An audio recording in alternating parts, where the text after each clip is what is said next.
Hello Shamai and welcome back to the Austrian adventure. Today we are still with SCR Altach as always, and we are starting a brand new season, season number 4. And we know how we start a new season, and that is with the transfers. And for the first time we spent a hefty amount of money, £550,000 we've spent. And in terms of players going out, not really much there. Only player that played for us really was Andres Lienhardt, who played a lot during our first couple of seasons here. In the 16-17 season and the 17-18 season, but since then has dropped off dramatically. He left on a free, and I think he's still a free agent. Yeah, no one's picked him up. A couple of players going out on loan as well. Luxbacher left. He never really featured for the club. 16-17 season, 26 games. He didn't feature that much at all. And in terms of ins, we've bought some really good players in. Boubacar Diallo was someone I've been a little bit disappointed with. Very good player in his position. I'm trying to retrain him as a centre midfielder because we don't play a defensive midfielder. But nonetheless, a very good player. £80,000 we brought him in for, and he's already worth 700,000. Then we brought in Kiki from, who was it? Who did we bring him in from? Sporting Lisbon B. Very good centre back. Bought him in for just 110k, and he's already worth 625. Very good centre back for us. A big improvement on some players as well. Good heading, good marking, and better tackling. Good solid defender we brought in, but the biggest money we've spent was Martin Runing Ovenstad from SK Sturm Very good centre midfielder. Can also play behind the striker as a backup to Paulinho. We've got some excellent stats and very good mentals as well. Great work rate, and he's a very good midfielder. Good passing, and he's got a 10 finishing from midfielder. That's not the worst. And then we brought in Ivan Pipia on a free from Dinamo Tbilisi. What a wonder kid this is. 900k is already valued at. He's 19 years old, a 4-star player. 16 crossing, 11 first touch, 11 technique. Not the best, but for a 19-year-old, there's so much more room for improvement. And I think we could get a lot of money for this guy when he really hits his prime. We also brought in Huang Hee Chan from Red Bull Salzburg on a free. He's already valued at 1.3 million. Didn't play many games for Red Bull Salzburg last season, but a very good player nonetheless. Great crossing, great dribbling, and some good mentals in there as well.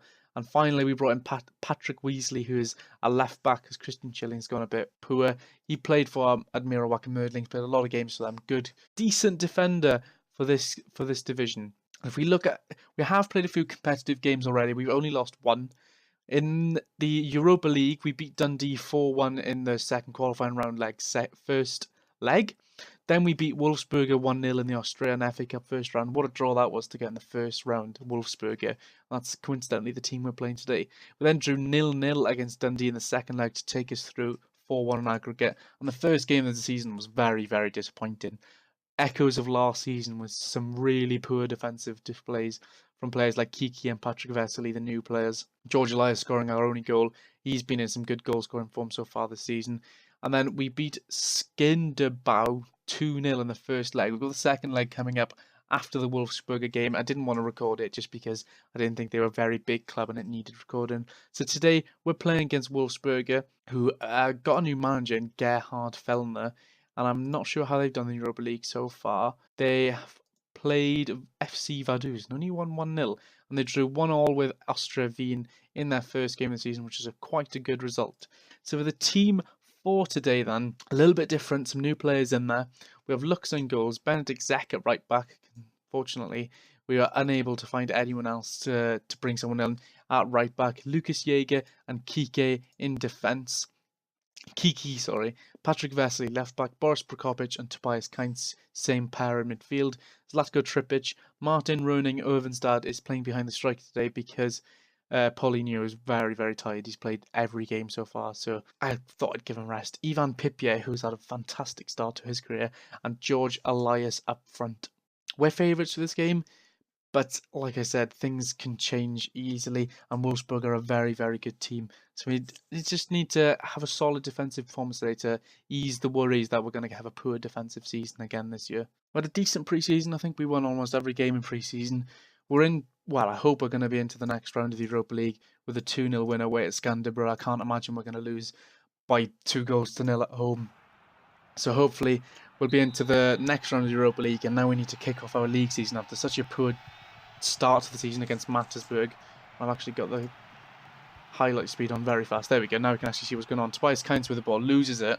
Chance for Sadiku here, running at the defence. No one's been well, he shoots and is never going to score from there.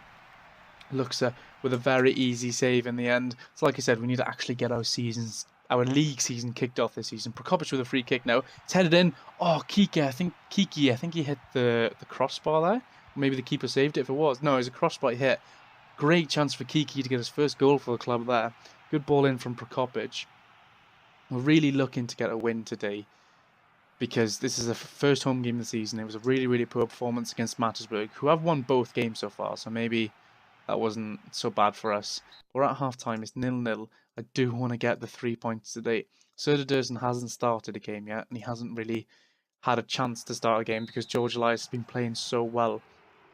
But maybe George Elias is starting to slip. He's only on 6.6, but he does pop up with a lot of goals. So I'll wait until 60 minutes, and if nothing happens, I think I will take George Elias off. I would love to play Hwang Hee Chan today, I think his name was. But unfortunately, he's on international duty with South Korea, I think. Yeah, South Korea. So he was unable to play. It's another highlight here. Wesley with the ball into Pipia, who is, like I said, for a 19-year-old, is quite an unbelievable player. Playing the ball around the back nicely with Kiki. Back to Kiki it goes. Into Kainz, Prokopic. I'm hoping we don't lose the ball here now, because we've been playing some football. We haven't done much with it. Ovenstad, we still, and now Tripic is into the box, and Söderdersen. I said he hasn't given me a reason to start him yet, and there is one big fat reason, a goal in the 66th minute. We weren't doing much with it. Prokopic then with a great ball, Tripic with a good run, and he plays it in between the two defenders, and his first time hit from Söderdersen into the back of the net. I'm going to take Prokopic off because he's on a yellow card and he's very tired, and bring Valentino Muller on. Someone, I think it was Rapid Wien, did make an offer for Paulino of over $1 million, so I accepted that. There's another corner here, Pipia with the ball in. It's headed by Muller and almost scored. That would have been a great chance to wrap up the game. Yeah, there was an offer of over $1 million put in. Oh no, Lucas Jäger is injured. Eventually I'll get this story done. Yes, there was an offer put in for Paulinho of over $1 million, and I did want to sell him, but unfortunately he didn't accept the contract offer, and we've just conceded last minute. Who'd have thought, conceding last minute? Not as if we've ever done that before. Corner in from Hüttenbrenner. I thought this was just the end of game highlight. Stark heads it, and then such an easy header at the back post. Werninzig? I can't even read that. And there's no way we're going to score again now. Söderdersen with the ball. Chance for an attack, but it's not happening. Wolfsburger, our enemies of scoring late goals. Oh, unfortunately, we've lost the 3 points right at the end. Please blow up, ref. Don't concede again. Zundel with the ball. There we go. It's cleared away. Surely the ref's just going to blow up now. And that's quite a disappointing result in the end, considering how well we played and we dominated the game. They had one chance and they scored it right at the end. 1-1 it finishes. 2 games in, not a single win yet. And Söderdersen and George Elias are on good form though, so hopefully that will continue. And hopefully we won't get a repeat of last season when we had a some really poor form last season. Hope you enjoyed the episode, guys. If you did, please leave a like. If you want to see more, please subscribe. If you have any tips or comments, leave a comment down below. I'll see you again.